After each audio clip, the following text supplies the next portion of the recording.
Olá, meus queridos do sétimo ano, como vocês estão? Espero que vocês estejam bem em casa, estudando. Então, vamos falar hoje sobre os mamíferos, certo?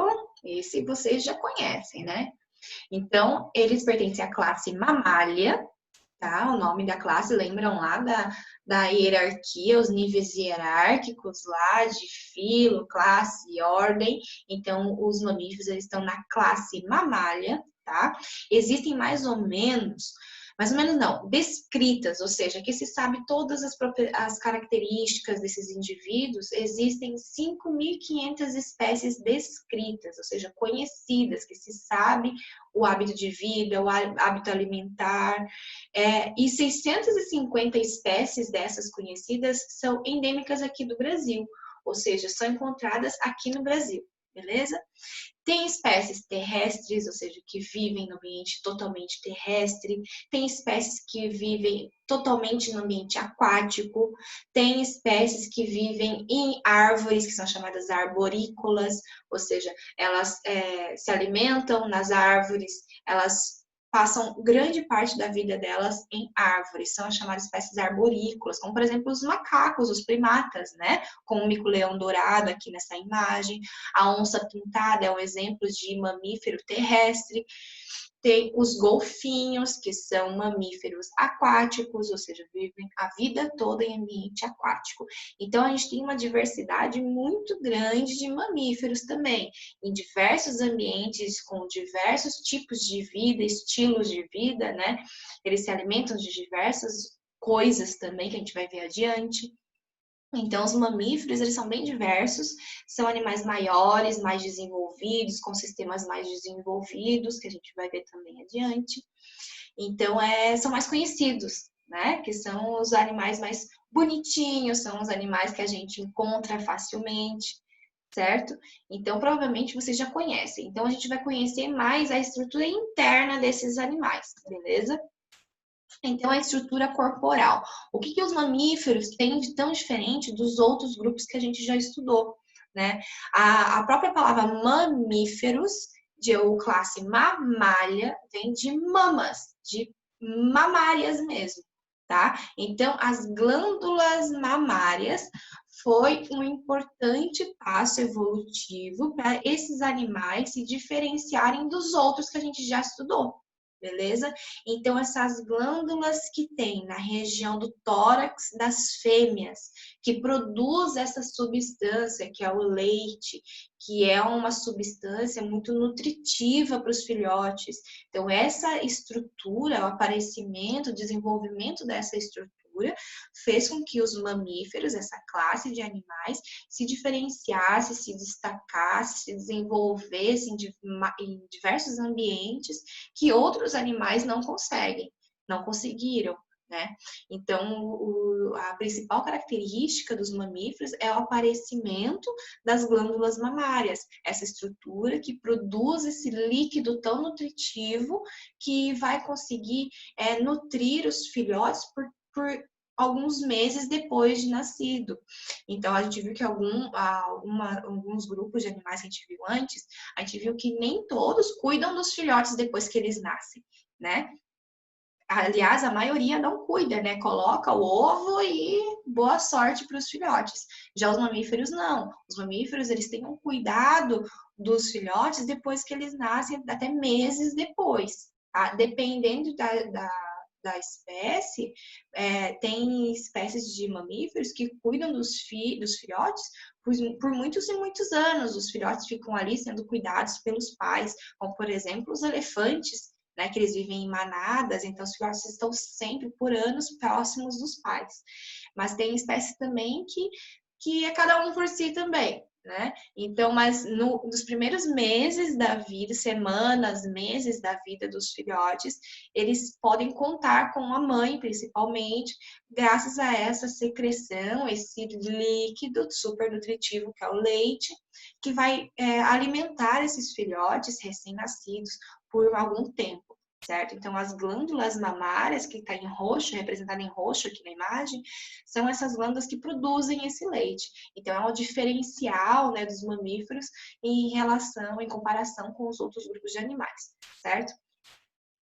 Há outras estruturas muito importantes que apareceram nos mamíferos que possibilitou essa conquista de diferentes habitats, né, pelos mamíferos evolutivamente falando, que foram então a glândula sebácea, a glândula sudorífera e os pelos, tá? São 3 estruturas muito importantes que os mamíferos desenvolveram através da evolução, que possibilitou com que essa classe de animais, classe mamália, conseguisse se espalhar pelo mundo todo, pelos diversos ambientes, ambientes mais frios, ambientes mais quentes, tá? Então, graças a essas estruturas que possibilitou os mamíferos terem tanto sucesso evolutivo na história. Tá? A glândula sebácea, por exemplo, é uma glândula que tem ali na derme, que é a segunda camada da pele. Isso aqui, essa imagem,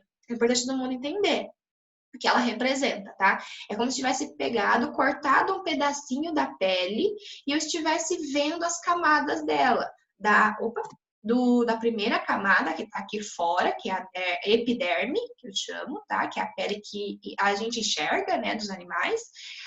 Abaixo dessa camada tem a derme e abaixo dessa camada tem uma outra camada ainda que se chama hipoderme, tá? Que é a camada subcutânea. Então, todos os mamíferos, eles têm essas 3 camadas. Lembrando que nós também somos mamíferos. Então, a nossa pele é muito parecida com essa estrutura aqui, beleza? Nessa estrutura da pele, na epiderme, é onde passam os pelos, onde saem os pelos, certo? E são várias células aqui, são células que vão sendo trocadas ao passar da vida, né? No passar da vida. Na segunda camada, na derme, é onde estão as estruturas bem importantes, que vai fazer também com que os mamíferos tenham sucesso evolutivo, né, no seu habitat. E abaixo dessa camada, a hipoderme, tem outras estruturas muito importantes também, como, por exemplo, a corrente sanguínea. Essas linhas azuis e rosas aqui é por onde passa o sangue. Então, é muito importante essa camada também, certo? Na camada aqui da derme, eu quero chamar a atenção para vocês nessa camada aqui da derme, tá? Na segunda camada do meio. Essa camada do meio é onde estão as glândulas sebáceas. Perceba que as glândulas sebáceas aqui, ó, elas ficam bem próximas de onde sai o pelo. Cada estrutura marrom dessa aqui é um pelo, tá? Então, foi dado um zoom, bastante zoom, a gente tá vendo em grande aumento. Então, essa glândula sebácea, ela fica próxima aqui, ó, dos pelos. O que ela faz? Toda glândula, ela vai secretar alguma coisa. Como a gente viu lá na glândula mamária, ela vai secretar leite.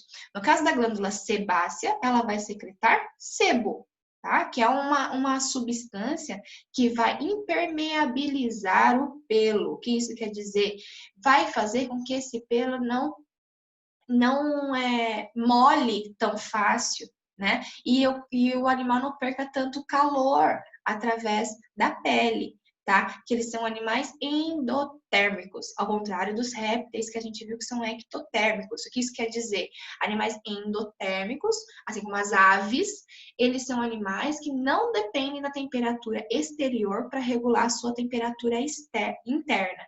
Tá? Então, eles conseguem regular a temperatura interna do metabolismo do corpo deles, independente da temperatura que o ambiente estiver. Então, por isso que tem muitos animais, mamíferos, que conseguem viver, por exemplo, nos polos, né? Polo Norte, Polo Sul, como o urso polar, por exemplo. Então, os tigres, né? Eles conseguem sobreviver tranquilamente em ambientes muito frios, porque eles conseguem regular a temperatura interna deles, porque eles são animais endotérmicos, certo? Graças também a esses pelos que evitam que ele também perca calor para o ambiente. A glândula sudorífera é uma glândula que ela produz também o suor, ou seja, que é a água que vai ser eliminada com o calor em excesso no corpo. Então, animais que vivem em regiões desérticas, onde a temperatura é muito alta, eles também não podem superaquecer o seu metabolismo. Então, eles têm que eliminar esse calor que tem excesso dentro do corpo. E eles fazem isso através do suor. Nós fazemos isso através do suor, nós humanos. Quando nós estamos fazendo atividade física, por exemplo, intensa, a gente começa a suar.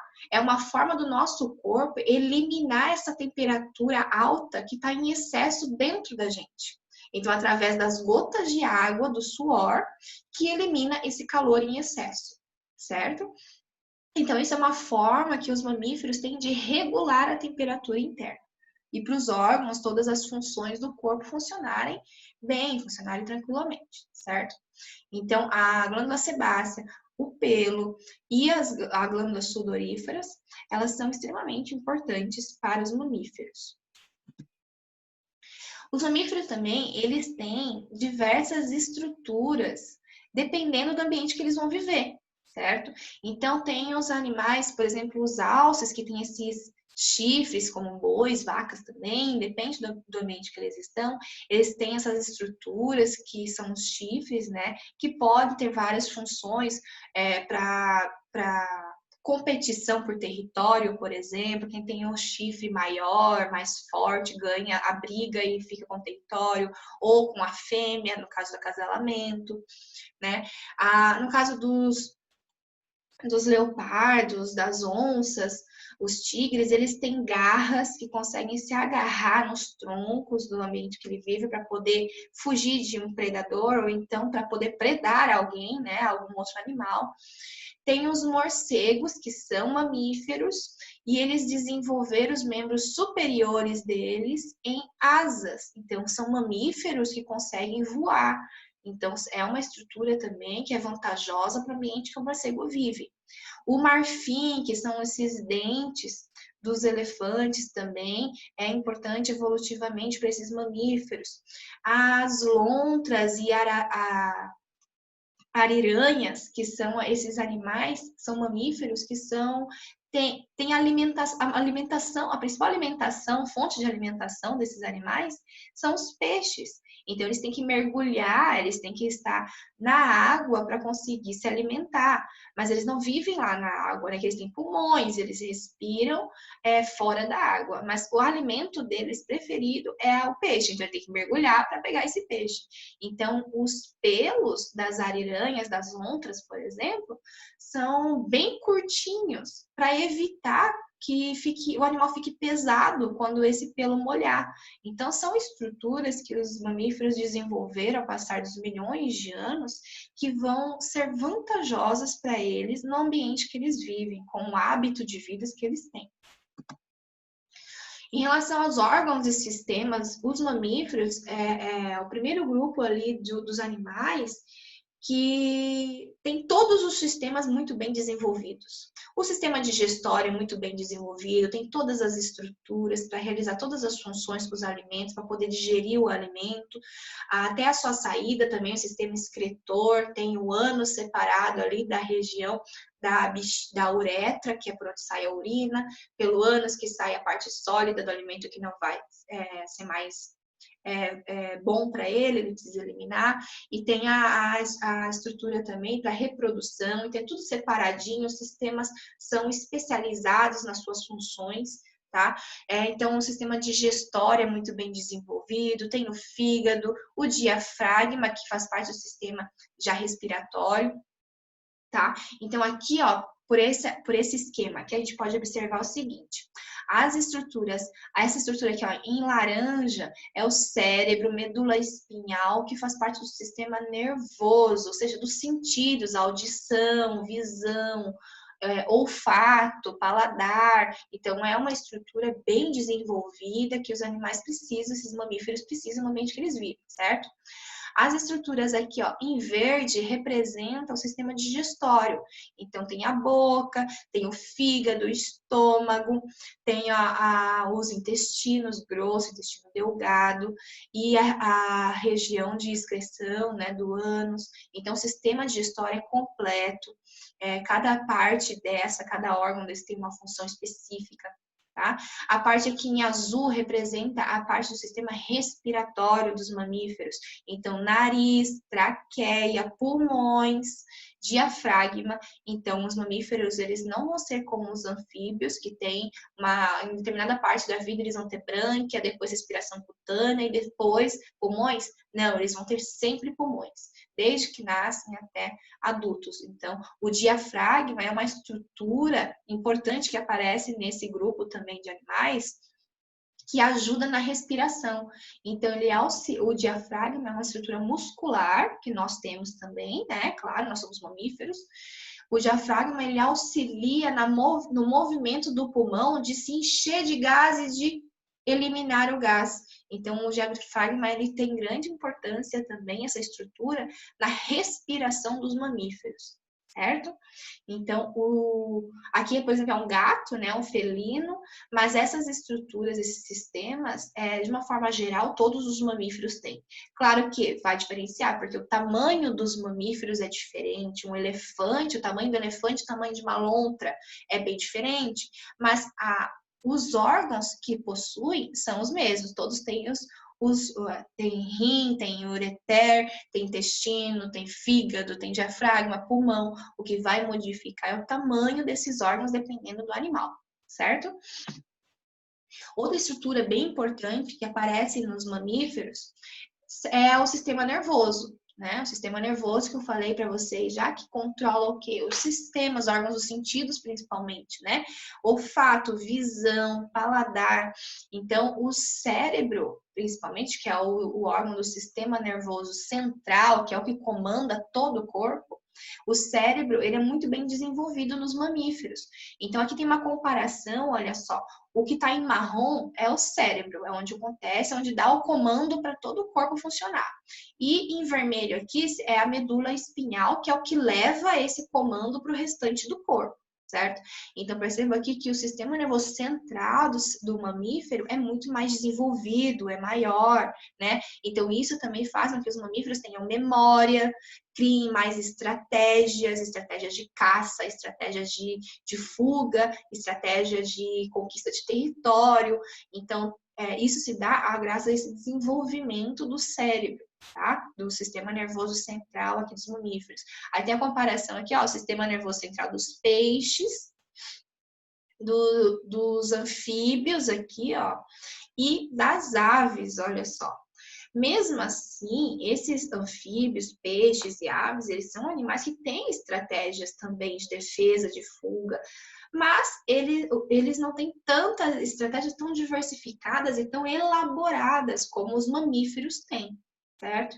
Então, isso se deve pelo grande desenvolvimento do sistema nervoso central que os mamíferos possuem, certo? Em relação à nutrição, alimentação. A alimentação, como eu falei para vocês, os mamíferos eles são muito diversos. Eles estão em diversos ambientes e se alimentam, então, de diversas coisas diferentes para poder manter a sua sobrevivência, certo? Então, nós temos mamíferos que são carnívoros, ou seja, são mamíferos que se alimentam de outros animais. Temos mamíferos herbívoros, que são aqueles mamíferos que se alimentam de plantas apenas, frutos, plantas, folhas. Temos os mamíferos onívoros, que são aqueles que se alimentam do que tiver. O que tiver disponível ali no ambiente para ele conseguir sobreviver, ele vai se alimentar, não tem preferência, tá? E isso vai acarretar na mudança da dentição deles, ou seja, da forma dos dentes deles. Então, se ele vai ser carnívoro, os dentes deles vai ser um formato. Se for herbívoro, vai ser de outro, porque depende do que ele vai estar mastigando, certo? Então, por exemplo, aqui nós temos um exemplo de um cachorro, que no caso é carnívoro, né? Se alimenta de outros seres vivos também, e o cervo, que se alimenta apenas de folhas. Tá? Então, percebam a mudança aqui, ó, na dentição deles. O animal carnívoro tem incisivos, aqui são esses dentes da frente, que são mais pontudos, né? Os caninos, que são mais pontiagudos, assim, para poder furar a carne. O molar e os pré-molares, que vão triturar esse alimento mais sólido, né? Mais duro. Já um animal que tem a alimentação herbívoro, do tipo herbívoro, são os vegetarianos, né? Eles têm a dentição mais achatadas, porque eles precisam só triturar as folhas. Porque os incisivos dele, eles nem têm caninos, percebam. Eles não têm caninos. Os incisivos deles também não é tão pontiagudo, porque não precisa perfurar nada. É só pegar a folha da árvore, puxar e mastigar, mastigar. Então, a necessidade de dentes mais achatados é maior, certo? Então, vai depender muito do ambiente que ele está, do que ele se alimenta. Então, a dentição dele vai mudar. Como, por exemplo, os cavalos, que têm os dentes mais achatados, justamente porque se alimentam de grama, né, de folha. E os carnívoros, por exemplo, aqui uma leoa, que tem um dente bem pontiagudo, né, os caninos bem proeminentes ali, que é para rasgar a carne, perfurar o animal e mastigar. E os castores aqui, ó, que tem esses dentes, os incisivos, que são esses dentes da frente, esses dentes aqui, ó, da frente, eles têm os incisivos mais próprios para roer o quê? Madeira, porque eles se alimentam ali das folhas dos insetos que tem ali na madeira. Então, eles roem a madeira para construir a casa deles também, no caso dos castores.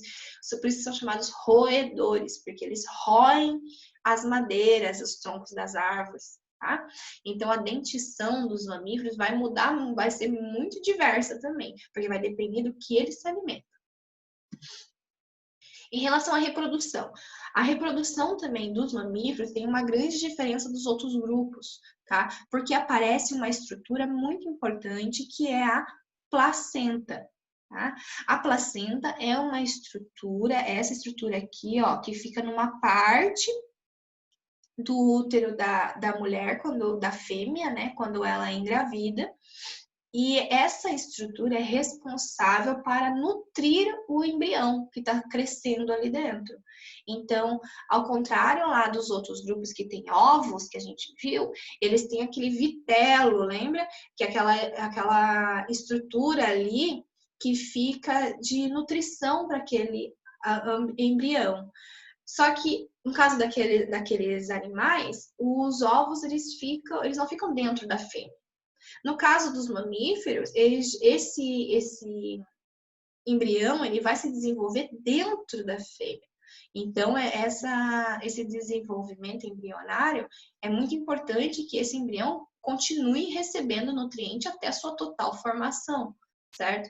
E eles recebem, então, esse nutriente através dessa estrutura chamada placenta, que fica aqui na parede do útero, tá? Que é composta pelo útero e pelo córeo, que é uma outra estrutura ali de reserva de nutrientes. E esse nutriente passa pelo embrião que está sendo formado através do cordão umbilical. Então, por isso que quando a mulher, tá, o ser humano, né?